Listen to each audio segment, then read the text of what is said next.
हाँ, एक तो मेरी तरफ से भी आप सबको शिक्षक दिवस की शुभकामना। ठीक है। और आपसे भी ज्यादा मैं उन बच्चों को मेरी तरफ से शुभकामना देता हूँ जो सुबह से अब तक उनके मैसेज खूब सारे आ गए और मैंने उनको रिप्लाई नहीं दिया। वो भी ये सोच रहे होंगे कि भाई सर रिप्लाई नहीं दे रहे, 5 5 6 6 घंटे हो गए। कोई तो ऐसा भी है जो मतलब 12 बजे, जैसे दिन 5 तारीख का पड़ा तभी मैं सुबह उठ के देखा। तो ऐसे बच्चे बेवकूफ नहीं होते हैं, ये बहुत हृदय से जुड़े हुए होते हैं। कुछ ऐसे भी बच्चे हैं जो 2014 में फटे और आज 25 में जब उनका मैसेज आता है, ठीक है, साल में 1 2 3 बार ही उनका मैसेज आता है, तो उसको मैं ऐसे भागा दौड़ी में रिप्लाई देके उस जो भावनाएं होती है उसको खत्म नहीं करना चाहता। मैं आराम से जब भी बैठूंगा चाहे उनको वापस मैं यही बोलूं कि आपको भी शुभकामना, लेकिन उसमें भी मैं उस बच्चे को उस समय वाली चीज को और उन चीजों को याद करके बोलना चाहता हूँ। एक उस चीज का जो एहसास होता है उसको लेके बोलना चाहता हूँ। और अगर आप भागा दौड़ी में करते हो रिप्लाई, तब आप उस चीजों को वापस एहसास के तौर पर नहीं ले सकते। तो ऐसे सारे के सारे बच्चे जिनको लेट रिप्लाई मिलता है, तो ये नहीं सोचे कि भाई ध्यान नहीं दिया गया या हमारे बारे में तो सोचा ही नहीं जाए, क्योंकि बच्चे थोड़े से ऐसे होते हैं। ठीक है। दूसरी बात है, आप बेटे हो या जो फट के चले गए 5 साल 6 साल पहले, मुझे इतना जरूर खुद के ऊपर यकीन है और बहुत तहे दिल से यकीन है कि मैंने कभी भी मेरी जगह मेरे प्लेटफॉर्म पर मेरे फायदे के लिए कुछ भी नहीं बोला। ऐसा एक लाइन भी नहीं बोली जो सिर्फ मेरा फायदा हो और आपका उसमें कोई फायदा नहीं हो, या मेरा फायदा ज्यादा हो और आपका फायदा कम हो, ऐसा मैंने नहीं बोला। हाँ, अदर प्लेटफॉर्म पर मैंने बहुत बार बोला होगा, क्योंकि हम किसी के जाके काम करते हैं तो हमारी वहाँ पे जिम्मेदारी होती है कि हम संस्था को वहाँ अच्छे तरीके से बनाए और एक अच्छा मॉडल के रूप में प्रस्तुत किया जाए। ठीक है। तो यह है एक ईमानदारी की बात होती है। क्यों नहीं बोला? बोला जा सकता है, आपको मैनिपुलेट किया जा सकता है, और आपको झूठ बोल के जा सा दे के 6 महीने 8 महीने तैयारी भी करवाई जा सकती है। ठीक है। लेकिन मेन बात है, आपको पता नहीं है ये जीवन का बहुत ही ज्यादा कीमती समय आप सबका चल रहा है।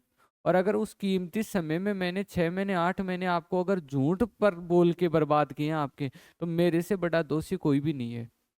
और उस चीज का पता चलता है आपको 6 महीने बाद में, जब आप आगे जिंदगी में प्रवेश करते हो 2 साल 4 साल बाद में, तब आपको सब बातों का पता चलता है कि आपके साथ किन किन लोगों ने कब कब क्या क्या खेल किया था।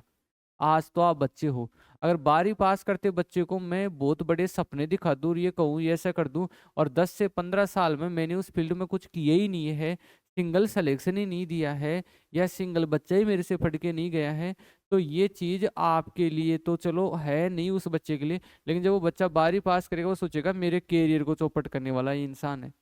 तो ये जो शिक्षक का अभी जो हम ट्रेंड देख रहे हैं कि हर कोई आदमी आता है खड़ा हो जाता है, कुछ भी बोलने लग जाता है, या फिर ऐसे रील बनाने लग जाता है, या ऐसे प्रकार के जो कमेंटों को देखकर उस पर बोलने लग जाता है, जो हम खास तौर पर ऑनलाइन में देख रहे हैं।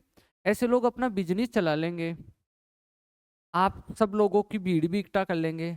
आपकी गलती भी नहीं है उस भीड़ में, क्यों नहीं है? क्योंकि बच्चा नहीं जानता है, बच्चे को ये चीजें ज्यादा अट्रैक्ट करती है। ठीक है। तो ऐसे ऐसे शिक्षक भी है जिनकी शादी होती है, फिर हनीमून पे जाते हैं, फिर आपको कहते हैं ये लो देखो अब उतर गया हूँ, अब यहाँ जाएंगे, अब इस जगह आएंगे, अब ये करेंगे। तुम्हारे भी 10 दिन खराब, उसका तो हनीमून हो रहा है, लेकिन तुम्हारे 10 दिन किस लिए काम में लिए जा रहे हैं? ठीक है। और तुम उनको एजुकेशन वीडियो से भी ज्यादा देख लेते हो। तो मैं जो भी बच्चे ऑनलाइन देख रहे हैं या आप हो उनसे ये कहूंगा कि ऐसी चीजों से समझदारी जल्दी से जल्दी लाओ, नहीं तो आपके कैरियर को चौपट करने वाले खूब बैठे हैं 2 2 3 3 साल के लिए। वो बिजनेसमैन कहलाएंगे, शिक्षक नहीं कहलाएंगे, क्योंकि शायद शिक्षक होते हैं तो ऐसे काम नहीं करते हैं, और वो आपको डांटते या फटकारते हैं। इसी चीज का नतीजा ये भी हो सकता है कि मेरे पुराने बच्चों में से भी कुछ बच्चे आज भी मेरे से नाराज होंगे, क्योंकि मैंने साफ सारी तरीके से कह दिया। मैंने और किसी प्रकार का रिश्ता रखने की कोशिश नहीं की, मैं डायरेक्ट पढ़ाई के लिए बोल दिया या डांट दिया या हकीकत उसके बारे में बता दिया। तो बच्चे क्या होते हैं, उसको दिल से लगा लेते हैं, क्योंकि सबको है ना अच्छा सुनना पसंद है। तो मैं ये मानता हूँ कि शिक्षक अगर आपको बुरा भी सुना रहा है ना, तो उसके ऊपर एनालाइज करना, समझना वो बुरा आपके लिए हो सकता है उस समय लगे आपको, लेकिन वो आपके लिए अच्छा सोच के ही बोल रहा है। और अच्छे बोलने वाले या आपके सामने आपकी जो गलतियां प्रकट करने वाले के मुकाबले जो अच्छे बोलने वाले वो आपको अच्छे लगते हैं उस समय, लेकिन जो आपके लिए सच्चाई बोले, कड़ी हुई बात बोले, ईमानदारी की बात बोले, जो वास्तविक स्थिति वो बोले, उसको भी आप अपने जीवन में शिक्षक मानना, चाहे वो कोई भी हो, क्योंकि वो हमें सुधारती है और आगे के लिए बदलाव लाती है। और सबसे बड़ा शिक्षक आप खुद अपने लिए बनना। अपने लिए खुद अच्छा शिक्षक बनने का मतलब ये है कि आपकी अंतरात्मा आपको हकीकत बता देगी।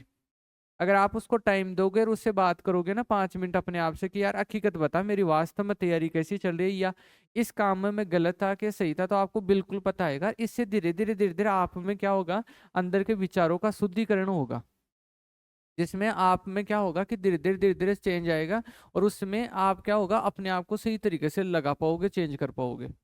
ठीक है, और यही दौर है। बाकी तो देखो, आपको ये लग रहा है कि आप हमेशा इन कुर्सियों पे बैठे रहोगे, ऐसा नहीं है। ज्यादा से ज्यादा 4 महीने या 6 महीने बाद में इन आंखों के सामने बैठने वाले बदल जाते हैं। ठीक है, और ये जीवन में एक दो हमारा मौका है, आपका और हमारा कोई पिछले जन्मों का रिश्ता है, कि इतने बड़े सारे संसार में इतने सारे बच्चों में से कुछ विशेष बच्चे हमारे सामने आकर बैठ पाते हैं, तो उन बच्चों का भी बहुत ही एक तरीके से जीवन में अभिनंदन होता है। आपकी वजह से में हमारे में भी बहुत चेंज आता है, ऐसा नहीं है कि नहीं आ पाता है। ठीक है, कुछ ऐसे बच्चे होते हैं जो हमें सिखा के चले जाते हैं। सिखा के चले जाने का मतलब उनका समर्पण देख के, उनका मोटिवेशन देख के, उनकी आदतें देख के, उनका चाल चलन बोलने का ढंग देख के, उनका क्वेश्चनों को देखने का जो एटीट्यूड देख के, उनका बात करने का तरीका देख के, उनसे भी हमें भी इनडायरेक्ट रूप से देखने को मिलता है कि यार वास्तव में इस बच्चे में नेचुरलिटी से कुछ ना कुछ है, इसमें पावर है।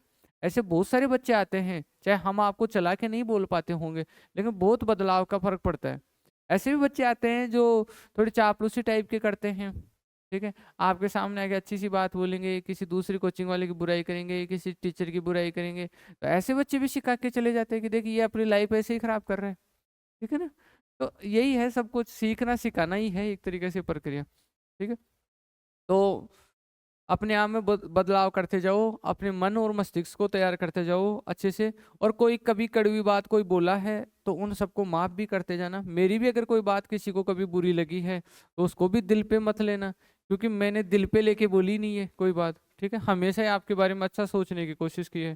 ठीक है, अब आपका मैथ का टेस्ट होगा, जो कि बहुत दिनों से बताया जा रहा था पिछले वीक से। ठीक है, तो अब 30 क्वेश्चन है उसमें, और 30 क्वेश्चन के 30 क्वेश्चन मैंने दिल्ली पुलिस के एग्जाम के उठाए हैं।